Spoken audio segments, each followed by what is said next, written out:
ആ രാത്രി പതിവ് പോലെ നിശബ്ദ നഗരം മൂടിപ്പുതച്ചുറങ്ങുന്ന സമയം.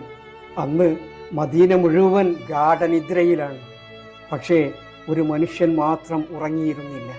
ആ നഗരത്തിൻ്റെ ഭരണാധികാരി ഖലീഫ ഉമർ ഇബ്നുൽ ഖത്താബ് റളിയല്ലാഹു അൻഹു.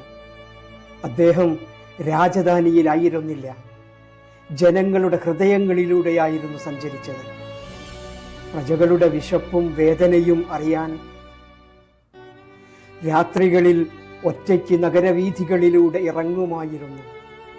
അങ്ങനെ ഒരു രാത്രി കഴുതപ്പുറത്ത് സഞ്ചരിക്കുമ്പോൾ ഒരു ചെറിയ വീട്ടിൽ നിന്ന് ഖുർആനിന്റെ മധുര ശബ്ദം രാത്രിയുടെ യാമങ്ങളെ ചീന്തി കടന്നു വന്നു. ഉമർ റളിയല്ലാഹു അൻഹു നിശ്ചലനായി. ആ വചനങ്ങളുടെ സൗന്ദര്യത്തിലും ആലാപനത്തിന്റെ മാധുര്യത്തിലും ലയിച്ചു നിൽക്കുകയാണ് അദ്ദേഹം. പെട്ടെന്ന് ഒരു ആയത്ത് ഇടിമുഴക്കമായി ചെവിയിൽ പതിച്ചു. ഇന്ന അദാബ റബ്ബിക ലവാഖിഅ, നിശ്ചയം നിന്റെ റബ്ബിന്റെ ശിക്ഷ അത് സംഭവിക്കുക തന്നെ ചെയ്യും. ആ ഒരു വചനം മതിയായിരുന്നു ഉമറിന്റെ ഹൃദയം വിറയ്ക്കാൻ.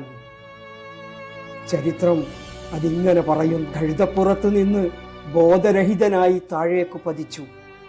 ശേഷം ഒരു മാസക്കാലത്തോളം രോഗബാധിതനെ പോലെ വീട്ടിൽ കഴിഞ്ഞുകൂടി. ജനങ്ങൾ രോഗസന്ദർശനത്തിനെത്തുന്ന അവസ്ഥ വരെ എത്തി. കാരണം അവർ ഖുർആൻ വായിച്ചവർ മാത്രമായിരുന്നില്ല, ഖുർആൻ അവരുടെ ഹൃദയത്തെ ഈമാൻ കൊണ്ടും തഖ്വ കൊണ്ടും കത്തിച്ചവരായിരുന്നു.